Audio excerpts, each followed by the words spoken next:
Project managers, have you ever felt like you should get that promotion or a better job? Start a business. Write that book. Have you ever felt you were made for more but didn't know where to start?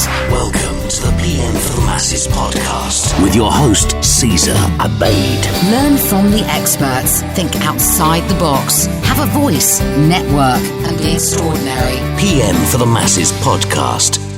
Well, hello everybody once again, and welcome to the Project Management for the Masses podcast. This is episode 102, again with my friend, Tracy Duez. How are you, Tracy? I am terrific. Yes, at the time we're recording this, I'm in Houston, and we just won the World Series, so that's fun. And you're getting a new car, aren't you? Well, yeah, that's going to be fun too. Yeah, it's all for the environment. Caesar. Yeah, well, now you have to share what kind of car it is. I know it, but folks it's a Tesla. Nice. Yeah, so that's one of those electric ones, right? That you plug in and exactly. Yeah, that has a battery, and that's really the only reason. Not the fact that it goes from 0 to 60 in 4 seconds, but no, that's not it. It's because of the environment. It's because I love your mindset. Thank you. How's that for a segue? That's awesome. Yeah, that's great. So today we're talking about mindset and, the fact that you're going out and getting a Tesla. I think that's a dream for a lot of people, that people be thinking like, I can never do that, right? Absolutely. I'll never be in a position to be able to either afford or actually go and, walk into a dealer and get one. You and I are of the opinion that that's BS, right? Absolutely. And I was one of those people. Like 3 years ago, my friend Doug got a Tesla, and I was like, oh, like who would pay that much for a Tesla? Like, why would you pay that much for a car? Seriously, that's so stupid. And then 3 years later, when you shift your mindset a little bit, things can happen. Mm-hmm. So we've been talking a little bit about that, about your mind, right? We talked about mindfulness and being able to have that ability to make different choices, being mindful of what's going on up there in your head. And so now we're just going to talk about being willing to make that choice. Because I wasn't willing to make that choice 3 years ago, because I would rather make excuses than better choices, I guess. Right. So mindfulness gives you the ability to make a choice. And today we're going to talk about the willingness, as you said. Let's talk a little bit about that. So before we focus on ourselves, I think it's a lot easier to think about other people around us, people, coworkers or family members. So are you saying that some people have the skills maybe or the ability to perform some type of work or do something greater, but they don't have the willingness? And is it possible to have the willingness and not the ability? Absolutely. I've run into those on my project teams in the past, right? Mm-hmm. There are people who want to be the project manager. They're willing to be the project manager, but they don't have all the skills yet to be the project manager, right? Right. Yeah. And then you have resources on your team that have all of the skills to be the team lead or to take the next step. And they're like, no, I'm not willing to do that. I just want to come to work, do my work, and I don't want to have anybody bother me.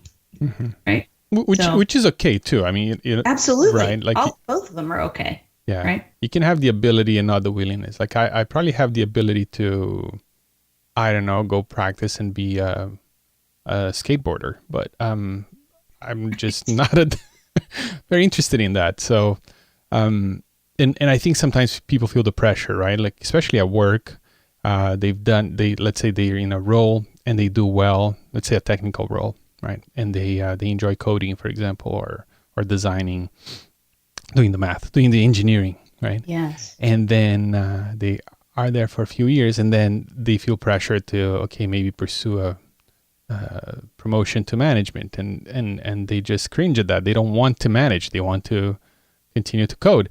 So in that case, and people tell them, you'd be good at it, you'd be great at it. You're good with people, and you're responsible. You're good with deadlines and budgets, and so they might feel pressured, but they want to keep doing the technical thing. So it's okay to have the ability and know that you have the ability, but sometimes not to make that choice. Yeah, and I think that's a leader's job, is to line up the cans, what you can do, with what you will do, right? When you can line up the cans and the wills, that's when you kind of get into a sweet spot. And for me, I know that story that you just told, that's the story of most project managers. Right. I mean, very few people go to college a few years ago and said, hey, I'm going to be a project manager. No. That's right. People, as a little kid, when you're 4 or 5, and they say, hey, what do you want to do when you grow up? They say, I want to be a project manager. No, that usually doesn't happen. Right. Yeah. So people do, they see your abilities and they see what's going on, and hey, this would be a good next step for you. And then you can choose to take that. But there's a big difference between proficiency and passion. And when you can line up both of them, that's when you're going to be moving forward pretty quickly. Mm-hmm. Now, you talk about our own personal GPS. Talk about that a little bit. What does that mean? Yeah, I call it our greatness positioning system. So we know that we have these skills, right? The things we can do, and we know that we can even have these desires and passions about stuff. And so those are two what I call satellites. But GPSs work, real GPSs, right? They work with triangulation. So you need 3 of them. So we can have these, hey, I can do this. And we can have these others, I want to, or I will do this. And I think there's a third one there, and it has to do with your mindset, which is what we're going to talk about today in terms of it. Sometimes it doesn't matter how passionate you are about something or even how proficient you are. If you don't have the mindset to grow and move and take action and matter of fact, fail and not have that stop you. Because for a lot of people, mindset, they're passionate about something, but as soon as they run into a roadblock, wasn't meant for me, right? Mm-hmm. So that mindset is the other part of the greatness positioning system to put you in a position to achieve that. Mm-hmm. Now, there's a book called Mindset by Carol Dweck, and I read it. I think it was last year that I finally read it. I'd heard so much about it. And it's kind of a classic, but if people haven't read it, it talks about 2 different mindsets. One is a mindset that's fixed, and the other is a growth mindset. What are the differences there, in your opinion? And is the book still relevant and current? Absolutely. I just was talking to one of my coaching clients yesterday, and we were talking about her 10-year-old little girl. And if you have kids, I really think you must read the book Mindset by Carol Dweck. And by the way, neither Caesar or I are getting any money for promoting this. So it is a classic, and you get to see some real life examples. Dr. Dweck, she came from a fixed mindset. So this isn't a, hey, you either have this or that, and that's it. If you have a fixed mindset, terrible to be you or something. No, she talks about how to change that. But one of the first things you have to do is be mindful of the mindset that you have. And a lot of us, when I ask people, hey, do you have a fixed mindset or a growth mindset? Oh, I have a growth mindset. Well, you do, but you also have a fixed mindset in some areas. And that's really where we want to look at how we think in those different areas. So let's talk about the characteristics of a fixed mindset. Mm-hmm. Yeah. One aspect though, like if people are unwilling to admit that they have a fixed mindset here and there, to me that's a sign of a fixed mindset, isn't it? Yes. It's a kind of meta thing. But your things on Facebook, they just crack me up because they are awesome. Yeah. So if you guys don't follow Caesar on Facebook or you aren't friends with him, well, you're missing out. Anyway, yes, absolutely. Yeah. If they say, they don't have a fixed mindset, they do have a fixed mindset indeed. Mm-hmm. Yeah. So, and those characteristics are typically when people just see things one way. And a lot of times when it's an either or, either you have it or you don't, right? So if you try something and you're not good at it, well, a fixed mindset will tell you, well, then that's just the way it is. You must have been in the bathroom when God handed that out before you were born. I mean, sorry. And so if it requires a little bit of effort, or if you stumble or something a little bit on the way, if it requires effort in a fixed mindset, that means you're not supposed to do it. It's just not for me. So success has to come from the things that you're most gifted at. And it, like I said, require very little dedication or persistence or determination. None of that. We don't need any of that because, we got it. Mm-hmm. And that's what you do. You tend to gravitate towards those areas where you're naturally gifted. Mm-hmm. And that works great for a while. Yeah. I've also found that sometimes folks, and even myself, like when you have a fixed mindset about some aspect of your life, that you will work harder. For example, let's say you have a fixed mindset about your ability to do math, right? And you're at school, and I've seen these friends of mine. Like I've always been kind of good at math, but some friends weren't. So they would just accept the fact that they were not good at math, to me, which is a fixed mindset. But then what they would do is they would just memorize all the problems, right, from the textbook, and just like regurgitate that. So it takes a lot of effort to support a fixed mindset sometimes. Well, and what they're trying to do is cover up their fixed mindset, right? So you think they're learning math, but they're not. They just have good memories, right? So they're practicing their memorization skills, which they believe is a gift of theirs. Mm-hmm. And so they're not even really learning. They're just memorizing stuff. And then when the teacher doesn't put the exact same thing that was in the book on the test, then the teacher's wrong. And those are some of the behaviors of a fixed mindset. You have to blame somebody else if you fail in that area, because you do not want to reveal your deficiency, because you think it's a deficient. You think you're defective in some area, and that's what a fixed mindset will tell you. So it's the teacher's fault. I hate my teacher. They're an idiot. And you just belittle people, or you deflect, or you try and justify it, right? Oh, I didn't have enough time. I was up late watching the World Series. Anything like that, right? So those are the behaviors some of the behaviors of fixed mindset. Mm-hmm. Yeah, like belittling people, or I say that I put it this way. A lot of folks they are the victims of their tragedies, but the heroes of their victories, right? So everything that goes right in their life is because something they did. And everything that goes wrong is because of something somebody else did. Absolutely. That's excellent. Yeah. When really, like, I think every second of your life it's a fork on the road. You can make a choice this way or that way. Like even right now, I can choose what word I'm going to say next, right? And when you look at life that way, you see the tremendous amount of control that you have on the outcomes, but also on your mindset, right?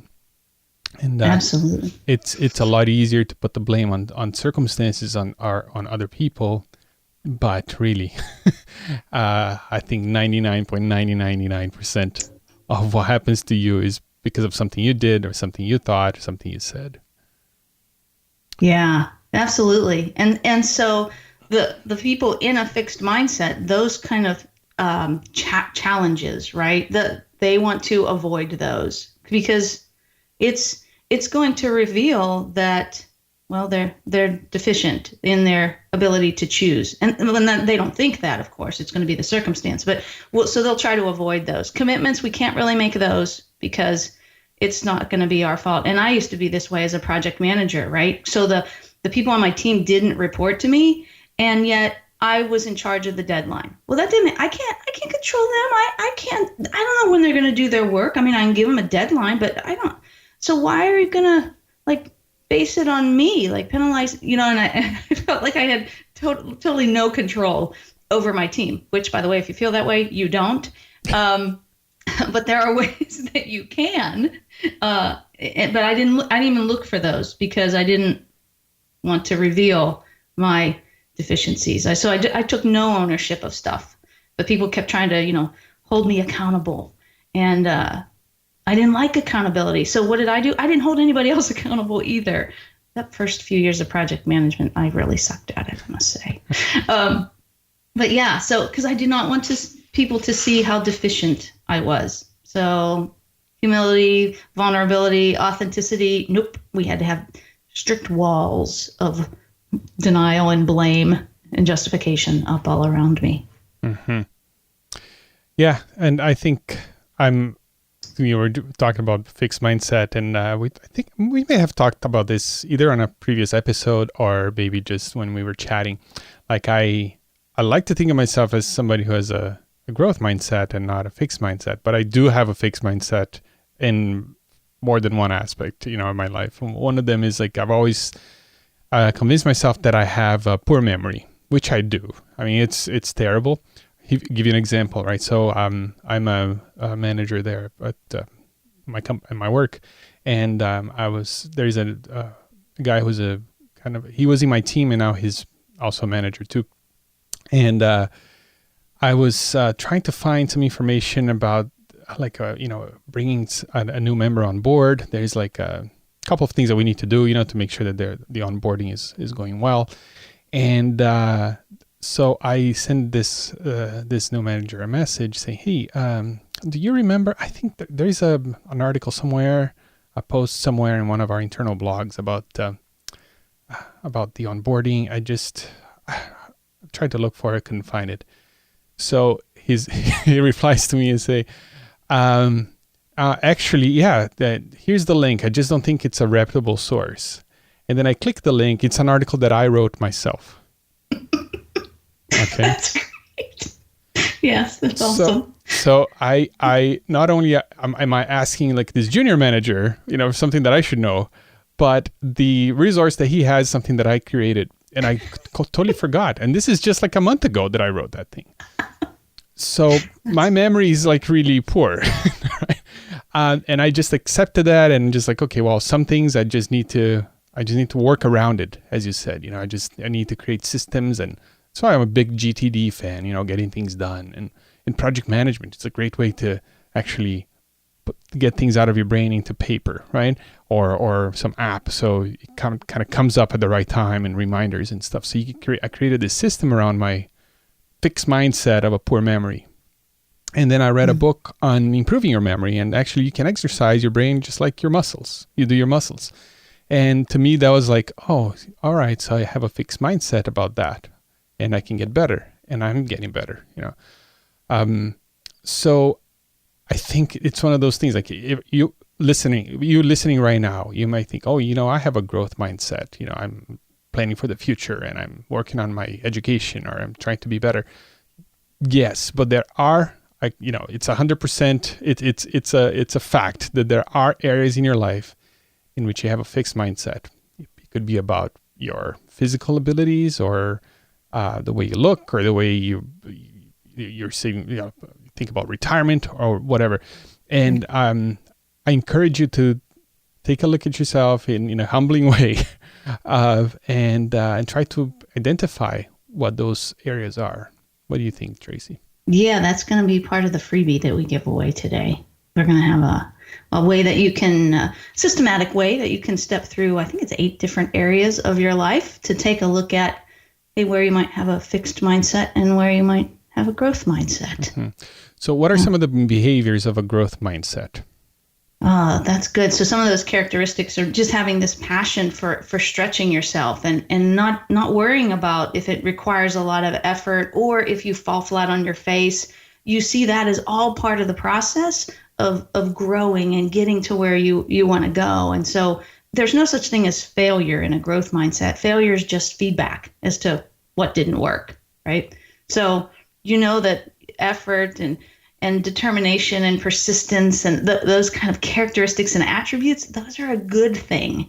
They reveal, your humanness and your ability to learn and grow. Mm-hmm. Yeah. So you'll be willing to be responsible, right? You'll be willing to be accountable for things.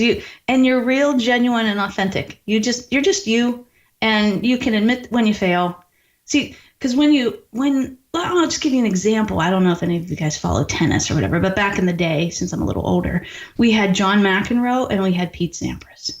And John McEnroe, he's famous for, you can go on YouTube and get some videos, for like screaming at the umpire in the chair, or screaming at the people on the lines for making a bad call. One time he even screamed at the cameraman on the sideline and blamed him for his mistake. So he was screaming at all these people because whenever John McEnroe made a mistake, it was always somebody else's fault. And so classic characteristics of a fixed mindset.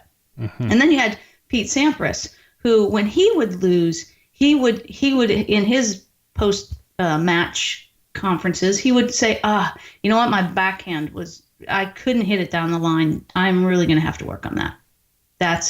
And you know what, my opponent saw that and exploited it. That's why so it was his fault he lost.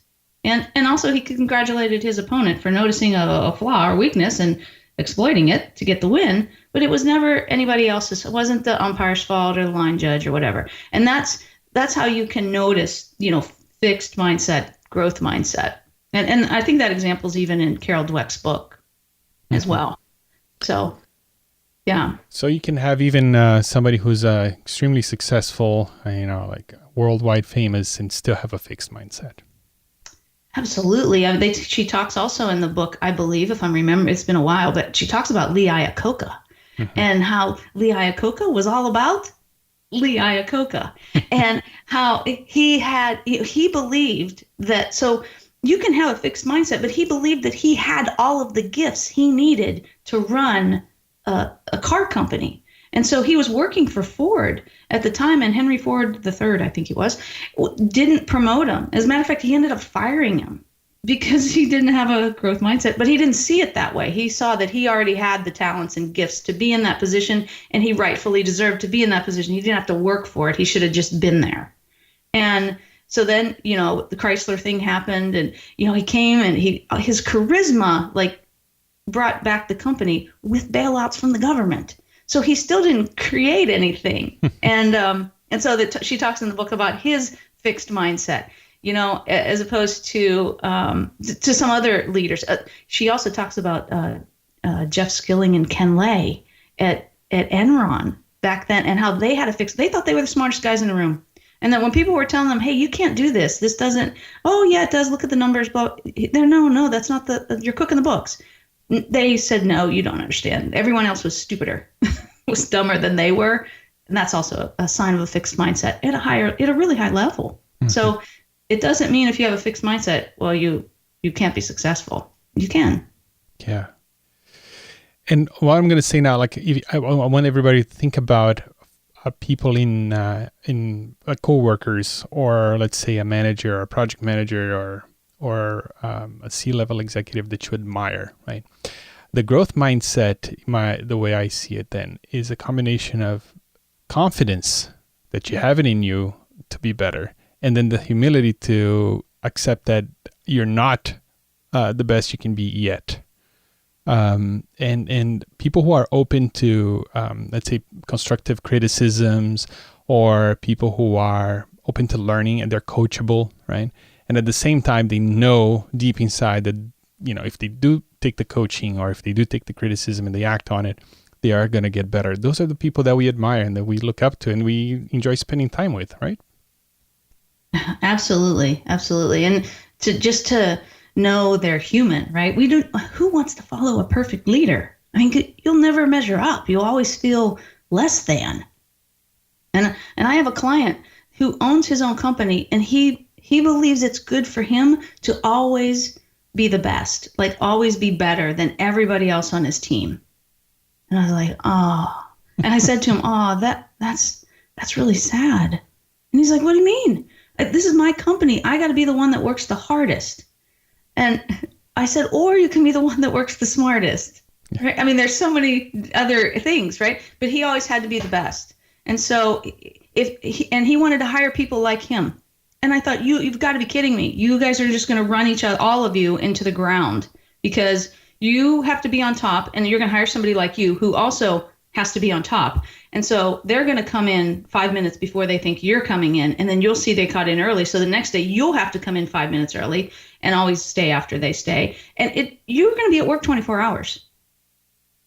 And he's like, oh, yeah. And so that mind, right, that mindset, people say, oh my God, that's really, it's a fixed mindset in believing that's your capacity and that you have to, like anything that you have to and must, and that you can't fail, that you can't be vulnerable, that you can't be less than, that can really, get in the way and create an environment for you and your life and, the people around you as well, especially if you're a leader, that isn't conducive to growth. Mm-hmm. Now, there might be some people listening right now, and they're thinking about talents and how some people are more naturally talented than others. So let's say they'd love to be the number one tennis player in the world, or win a gold medal in swimming, whatever. But the fact is, even if you do have a growth mindset, you might not be able to. So, people can get a little sarcastic about that, like, it's easy for Michael Phelps with the lungs twice my size to be gold medalist, Yeah. So, what do we say to that argument?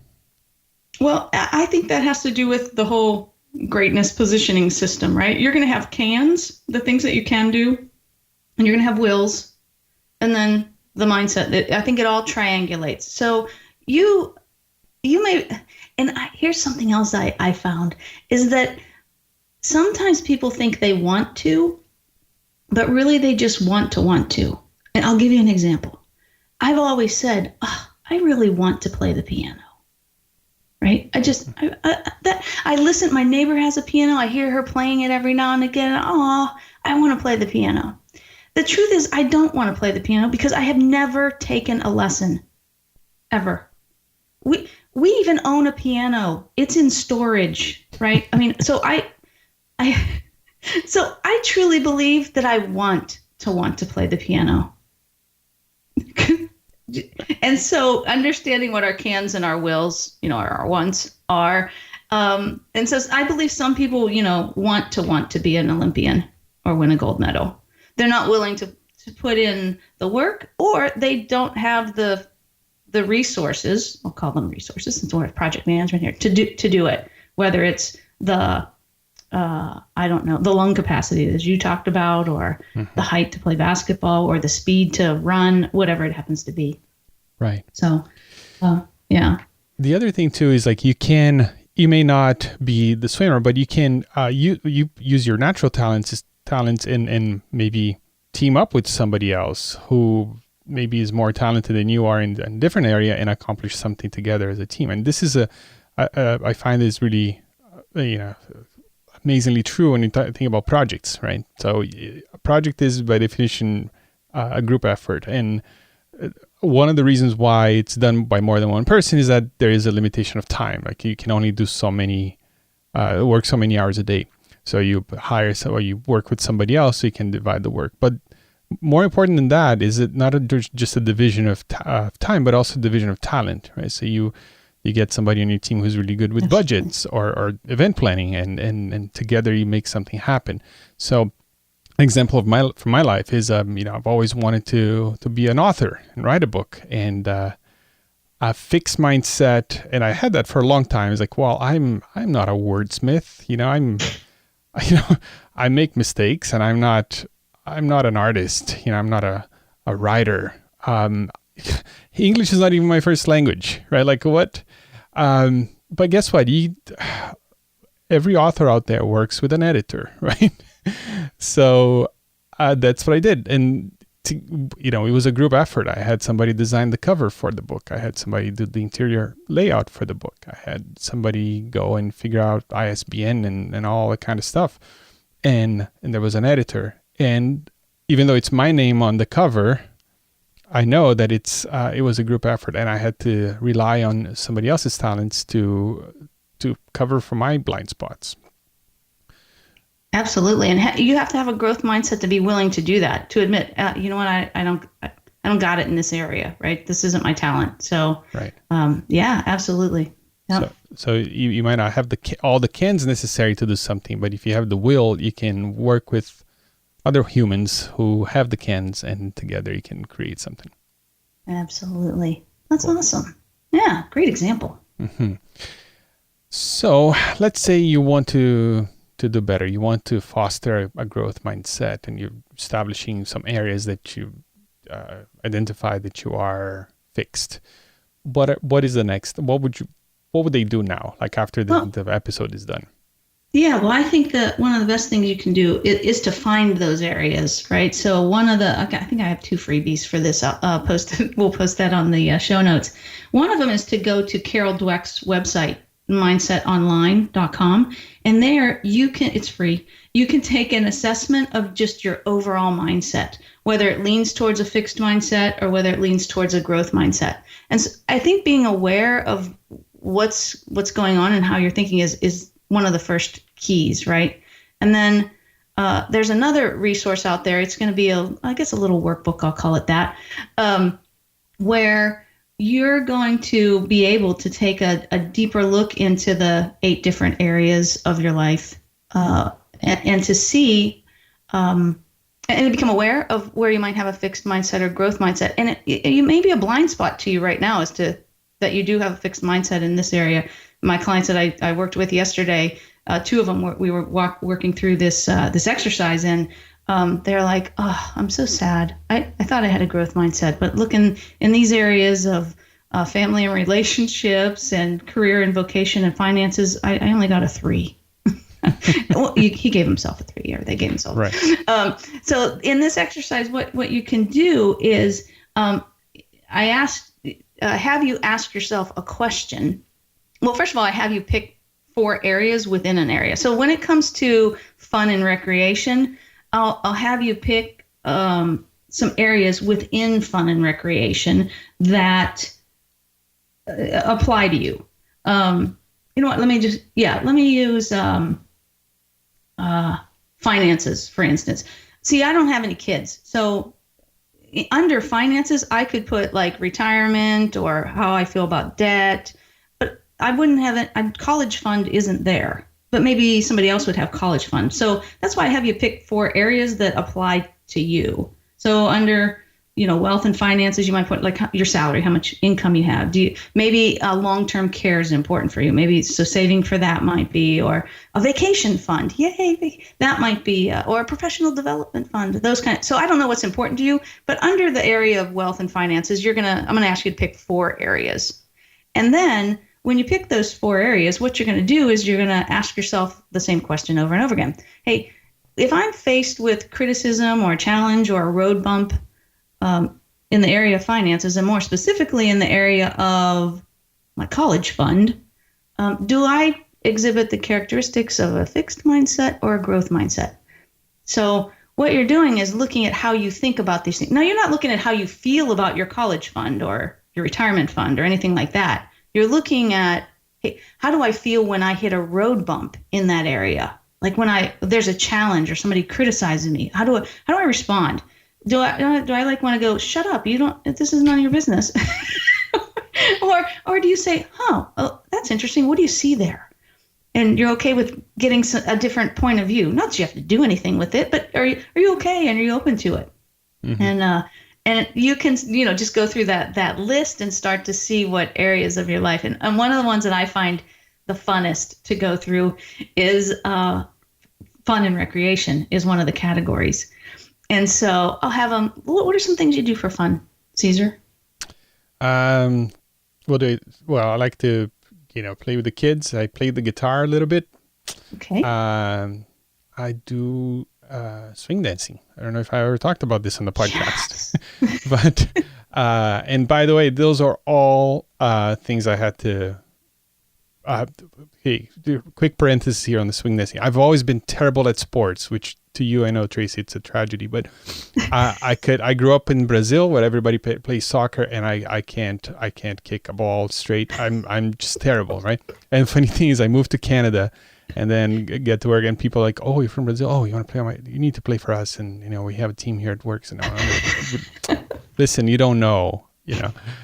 How bad can you be? Even if you're like bad there, like here, you're gonna be great. So, and then they play for like 15 minutes, and they put me away. They take me out.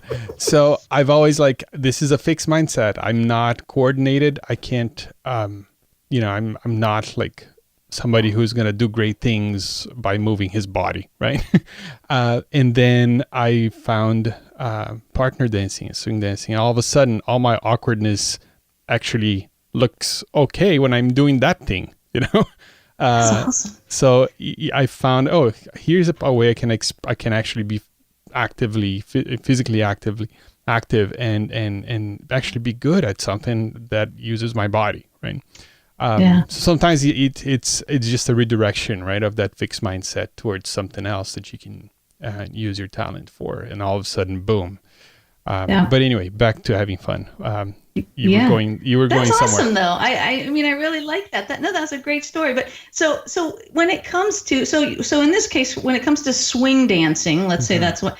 If somebody were to criticize you or challenge you, or if maybe you felt a little awkward, hit a little road bump, would you typically exhibit the characteristics of a fixed mindset or a growth mindset in the area of swing dancing? That's a good question. I think right now probably growth, because I haven't done it in a while, and when I go out I feel like I'm rusty. But there was a time when I was kind of the top of the world teaching, and if somebody, especially somebody who maybe just started, wanted to give me feedback, I'd be like, what do you know, you know? So exactly. So go ahead. No, I'm just saying I think I guess it depends on when and who is trying to tell me that I'm not that I need to improve. So in the worksheet that I have out there for you guys, I have you rank that on a scale of 1 to 10. Mm-hmm. So in this case, yours would go more towards the 10 of the growth mindset than the 1. And so when it comes to fun and recreation, people like put vacations on the list, right? Mm-hmm. And so they're like, yeah, I love vacations. Or, okay, yeah, I know you love them.